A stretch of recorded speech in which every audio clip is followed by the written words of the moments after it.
Salve a tutti, sono Almarok e benvenuti a un nuovo video. Oggi siamo qui per fare un'intervista a Miguel Gaspar, detto Mike, famoso per essere stato il batterista di Moonspell e per essere il batterista dei Seventh Storm. Prima di iniziare ringrazio Mike per la sua disponibilità, per aver accettato di essere nostro ospite, vi lascio l'intervista e vi auguro buona visione. Why you started to do music, why you started to do with metal music, talk me about the beginning of your career. First of all, I was born in the United States, in Cambridge, Massachusetts.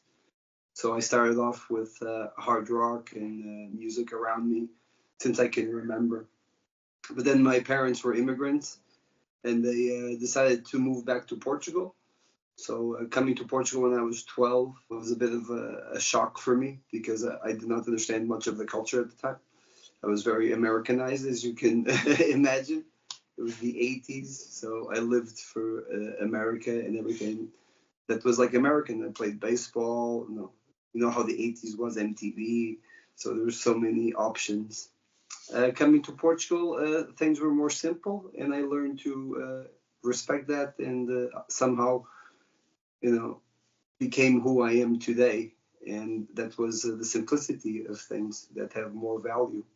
And it started very young. So when I was 13, I started to hang out with other metalheads because music here was more extreme. I wasn't so much into like extremer bands like Slayer or Sepultura, the whole thrash scene, the death metal scene, Morbid Angel, Carcass. That was all stuff I started listening to when I was around 13, 14.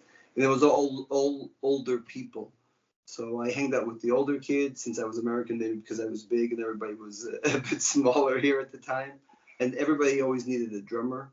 So I started playing cover metal songs from Megadeth and Metallica when I was like 13 with these older guys. Then when I was 14, I went into the band called Decade, which was one of the first black metal bands coming out of Portugal at the time also. I did only a rehearsal demo, but I was very young. And shortly after, a good friend of mine, Joaquim, substituted me. He was older than me. He was more efficient, faster. And then somehow when I was 15, I was playing with other friends in garages, always getting kicked out of garages because we made too much noise. You know how the conditions are in the south of Europe. It wasn't easy in the 90s to get a place where we could play loud music and not get bothered or call the police. So quickly, these friends of mine from Decade, which were older, of course, I continued to hang out with them. We would meet at the beach sometimes. And they said that they knew this band called Morbid God that was looking for a drummer to record a demo or the first promo track. That the drummer had disappeared somehow. I don't know what happened at the time. I just know that I was eager. I said immediately that I was prepared, and I would go to the studio. I'd do whatever I had to record that song. Fortunately or unfortunately, this drummer showed up again, and he ended up recording the song Serpent Angel. But the producer at the time where they recorded this was not very happy, and I think the band also noticed they had a lot of difficulty playing in the studio. This was someone that just wanted to play drums and be in a metal band, probably never had some kind of formal education into drums or practice. Because I started very young in the United States with marching band and reading music. So it was already something that I was familiar with, and I was already having drum classes when I was 12, 13 here in Portugal. So later on, they decided to do like an audition. And at the time, it was Fernando, the original bass player, Ares, and the original guitar player, Duarte. They went to this rehearsal place of Decade, where I kept our friendship, and I would also help them with shows or with tech. Always talking about drums and music. It was just like we were like a clan from my area. We always tried to help each other out somehow. And I used their equipment, their drums, and we played a song that was Countess Bathory from Venom. I covered that song, and at the time, I think they were impressed. I was a bit sick. Later on, my friends said that they weren't sure to take me because I was sick, and because I was always sick at these times, or I always had asthma or some problem. And they said to try me out. They kind of like stood up for me, maybe because they felt bad that I left the band Decade at the time. I was so young, and they didn't really never told me that I was out of the band. I just figured out through friends that another drummer was already replacing me. Maybe it's become something normal. I don't know. I think lots of people want to replace Mike. Now that I'm looking back, so that's how I started with Moonspell. We recorded Ano Satanai when I was 16 at this same studio where everybody would record back then. Bands like Tormentor, Brain Dead, Decade, Fili Negatami, Fernalim. We always went to Heaven Sound, which is it was called Casillas. It's part of Almada, which is the south bank of Lisbon. And there was a lot of history there. There was a lot of bands started there. We had an opportunity to record with professional, equipment. Of course, later on, I learned to know what real professional equipment is. But to have an opportunity like that at the time and to listen to your own music, it was so gratifying, because these days it's so easy for anybody to make their music with all the technology you have. But I don't think it has the same emotion, because it's just the trouble, just all the hard work, just all everything that goes around to be able to record something professionally back in those days, especially in this genre of music coming from the South. It was like a war every day. And maybe that's why those early recordings are so special still today. Talk me about your project Seven Storm and about the album Maledictus. Well, this album came in a time where, of course, everybody found out that I had left Moonspell. Also, it was during the COVID times, so it was a bit turbulent in which direction I should go. I wasn't very sure if I should just give up on music completely, because I was always very connected to martial arts and teaching taekwondos and anything that's educational, physical, health. And I still do. It's something that's always going to be part of my life. But to just leave music that way was a bit hard for me. So luckily I have a friend, which is Pedro Venancio. He suggested some musicians that they wanted to help, or that I shouldn't give up and I should try them out and play. And that's how all that started. I think it was an album that was very wanted, because it was during COVID times and we couldn't even rehearse properly because of the hours, because of the curfew that the state had put. We had to be home before 10 or before 11. So it's an album that definitely has a lot of passion.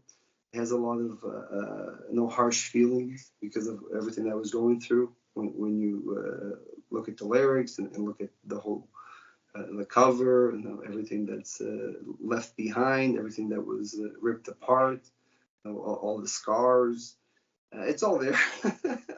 It's also an accumulation of maybe my career, of course, because it was over since I was 13. I left Moonspell. I was 44, so you can see from 13 to 44, being in bands, most of my whole adolescent and adult life. It was a bit scary to not know which direction to go to. So the best thing I did was to concentrate again on music and believing that it would be possible. When I got the contract from Rating Phoenix Music, and Marcos was so amazing, and all his team, when they listened to the first demos and wanting to release the album. So for me, that was like a miracle, and it was probably one of the most important moments in my career, because it's when, for the first time, actually, I felt like I was a bit alone and leading this quest. Of course, I had the musicians behind me also wanting this, but coming from everything that I think I went through, from the early tours, from the van tours, all the buses torn down, just the difficulties, not even knowing if you were going to eat or have a place to sleep. It's not something that's that easy to show people. You have to go through it, I think, to be able to have a little bit of the feeling of what it is. If you've never really played abroad, or having to travel 8, 10, 20, 30 hours if necessary, to do a show. And then when problems happen, and then when there's accidents and delays, and you're still always focused, like it doesn't matter. It's like people are coming to see us, and that's our goal to get there no matter what. And that's what always drove me throughout my whole career. And that's what I put into this new album, Melodicus. And that's what I'm doing now once again at a different pace, because time is relevant these days. And I think we should all, do things with more quality and more passion and more stability for that, that things work out right. But in my opinion, I think it's an amazing album. It was not expected, because we went into the second place on the charts in Portugal. We did very successful shows. It was all very quick.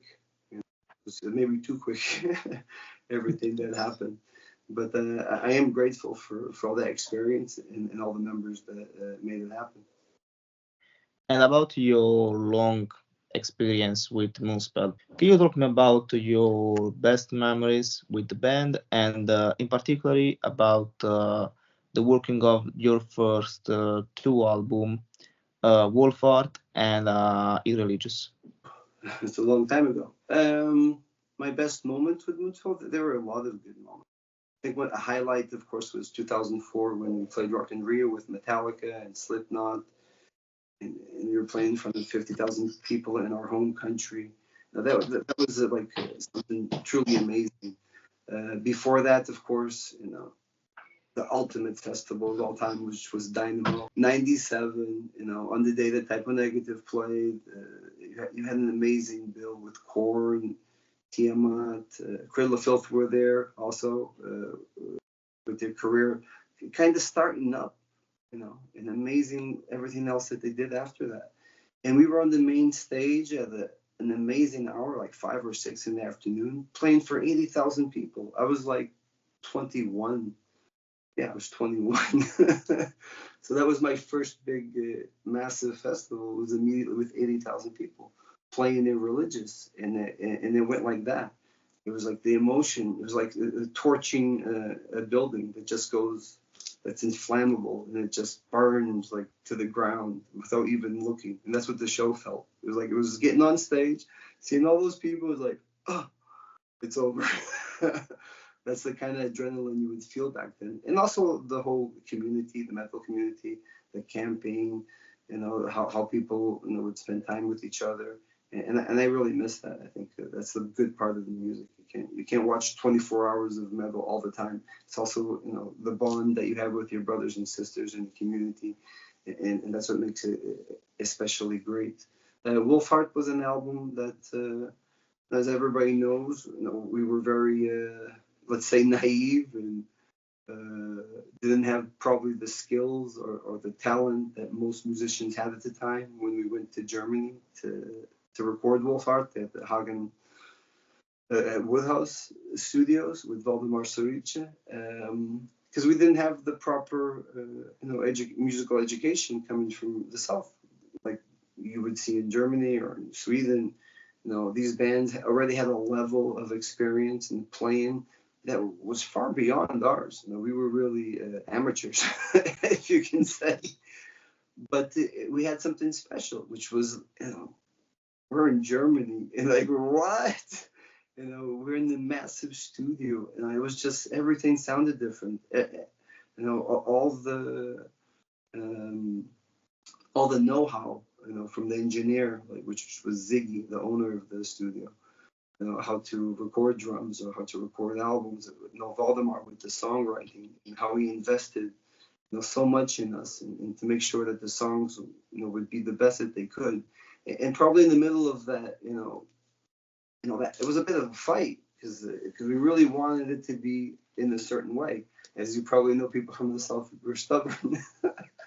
So I think that, that fight of having things, professional from their side, because they're so used to, bands that would play exactly on the click, and that would play, all the clean chords, or wouldn't try to do complicated things because they knew it would sound bad in the studio. But we didn't know. We just wanted it to sound like all the bands that we loved listening to.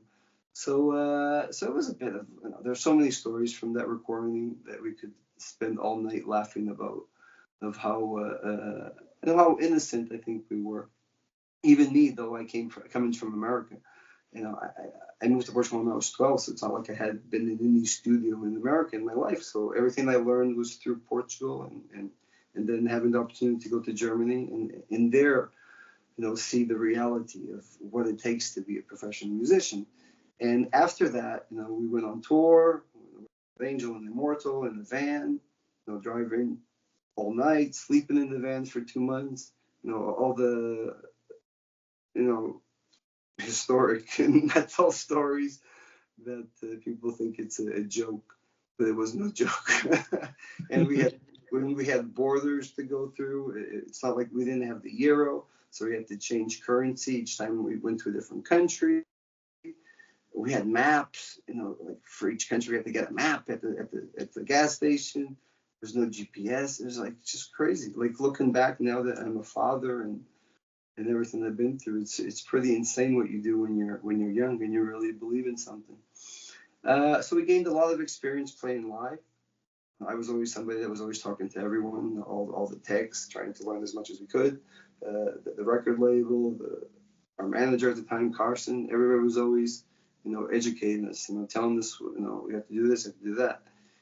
And we took everything into consideration, and we wanted it so bad that after that first tour that we did with Immortal and Morbid Angel, our sales went up with Wolfheart, and that's why they did a new version of the Digipack, which are the two wolves that are fighting each other.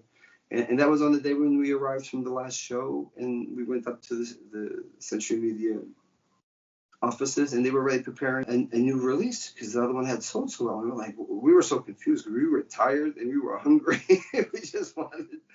We were just so confused of everything that was happening.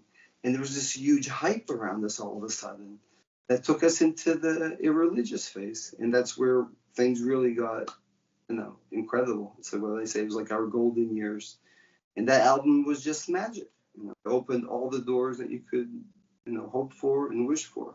It's pretty crazy back then, hitting top 20 in the German charts in '96, coming from Portugal. Because you have to think of the competition also back then. That's where you really sold albums. It's not like now where people, like anybody can get in the charts these days. You just sell a couple of albums. And that's how different it's become.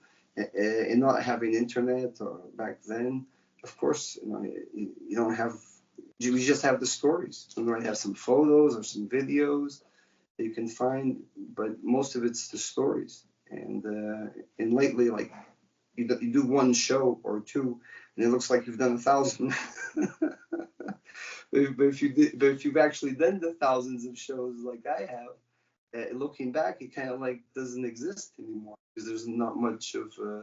There was, like I said, there was no internet, there was no this crazy media and Instagram and Facebook, and anything you do is taken or commented on, which I love because it's a good way to stay in touch with everyone. But if I like it, also, no, I don't like it too much. I think I really miss the mental points where you would meet your friends on the weekends, or you would go to a cafe or a bar, and you could be with people that were actually interested in the music and you would discover it. It's like, now you go on Spotify and you pick what's trending, what's cool, what kind of stuff you're listening to. I had people that would tell me, hey, go check this album out. Go listen to this or this. And it's so much more important. He's not only going to tell you which album to listen to. He's going to tell you why he loves that album. And that's like, there's no comparison of what you feel, compared to doing, okay, Siri, tell me what to listen to. But the world evolves and we can stay in the past, and that's what I try to do with Seventh Storm, is to bring this oldness so I can share it. I think it's so important for the younger generations, but also learn from the younger generations. What's new out there, what can I improve, what's exciting. And that's, I think, I've always been a bit like that, especially being the youngest of the band and always being a drummer coming from the States. Also, martial arts it's always been the philosophy that we can learn from everyone. Doesn't matter gender, age, doesn't matter nothing. You can learn from a freaking fly. if you're really focused. So life is good. Why after Irreligious, Moonspell decided to change their sound? Progressively they stopped to do black metal for concentrate on gothic sounds and others. Yes, well, I think it's hard, because everybody has a different opinion. I know personally that it was a time where we were listening to a lot of Depeche Mode and a lot more gothic music like Cure, and of course Fields of Nephilim. But also, like, I remember the guys listened to a lot of U2 at the time. And there were some areas where for me it was a bit dangerous, because I've always had more of a hard rock and metal heart, of course. But I'm also a team player, so of course I wanted the album to have success. I think it was a lot of pressure for us at the time, also coming from such a successful album. Because it's so hard. Like, at least this is all my opinion. Like, when you have an album like Irreligious that's so successful, it's like, how do you explain how you did it? I can't explain how we did it. Well, I can analyze how we did it. How do you repeat it? It's not that simple. It's something that happens, and it's magical. And when you try to, anxiously repeat it, then it's like I say with movies. It's like the part 2 isn't usually never good as the part 1. Or, Karate Kid 2 or Karate Kid 3. That's always the originals that stay with you forever. And maybe it's also because you've educated, your ear to that style of music or that album, and then you're expecting that. Then if it's not what you were expecting, then you don't like it. Then 10 years goes by, it's like, oh wait, this is actually good. Like the albums from Metallica, I was listening to Load and Reload. At the time, I didn't really like them. But a couple of days ago, I was listening, compared to what I listen to these days, like, this is really good. It's just the album for me went up. And I believe that albums that came after, like Sin and Butterfly, also, like years after, have a different kind of credibility. If it's what it should have been after an album like Irreligious, in my opinion, I think we should have always done something like Irreligious, but or heavier, or explore that genre even more. And that's what I like about certain bands. Like, they don't change style immediately. Like, it was just such a short time period. And we went to Wolfheart 95, Irreligious 96, Sin 98. So in 4 years, which is nothing these days, so much music, so much diversity. But when you're on tour and you see all these new bands, and if you're not mature enough to, like, especially I wasn't, to like actually know what you're doing, of course this is going to happen. And you learn from that. And then we did Butterfly Effects. But it was in '99, so we were already releasing another album, or recording another album, just 1 year after releasing Sin. So it was, for me, it had to have been, we would have needed more time and space to actually, so things could have synced in. I remember the first years of my career, at least the first 10, like, it was really hard to understand why people like this. It was really hard for me to, like, or when I started going to America, people knew our music. I'm like, what? And people tell their stories. Oh, I listened to you guys in college radio when I was younger, or I listened to you guys when I was in high school. I'm like, what?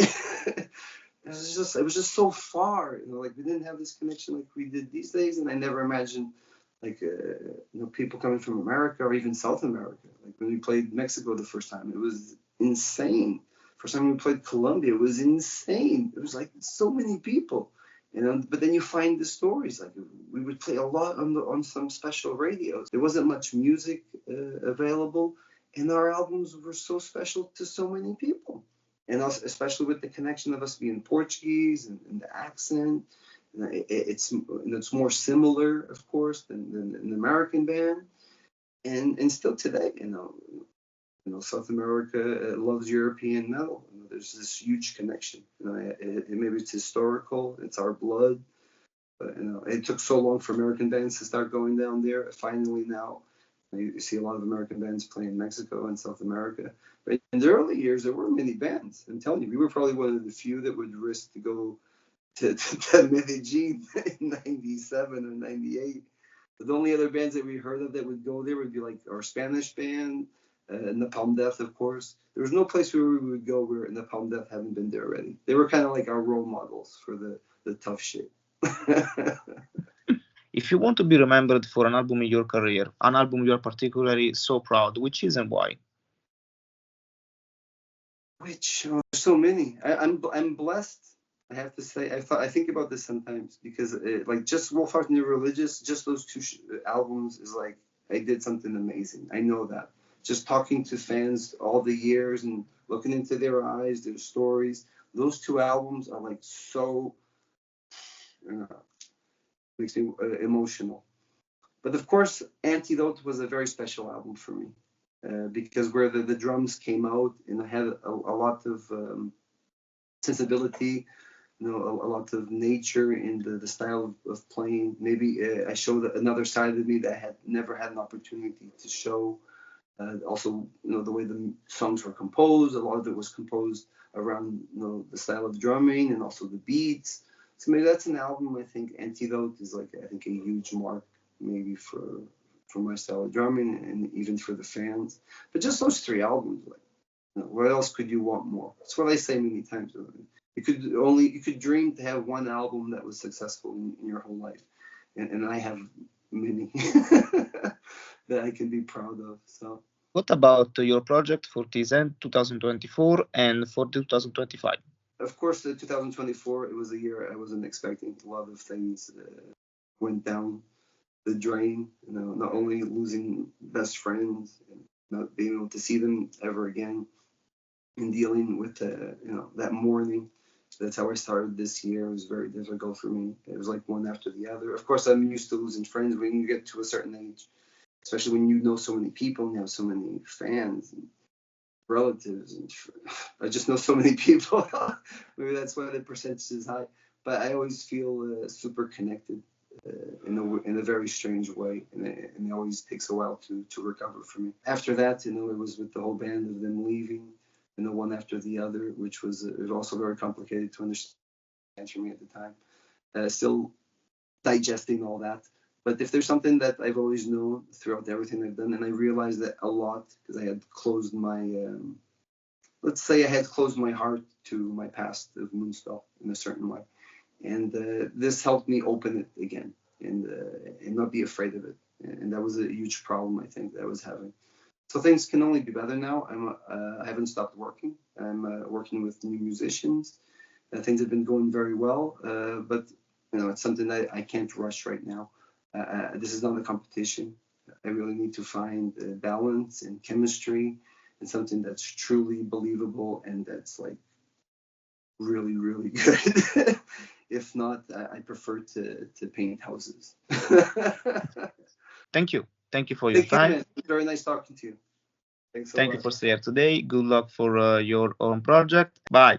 Bye, man. Thanks.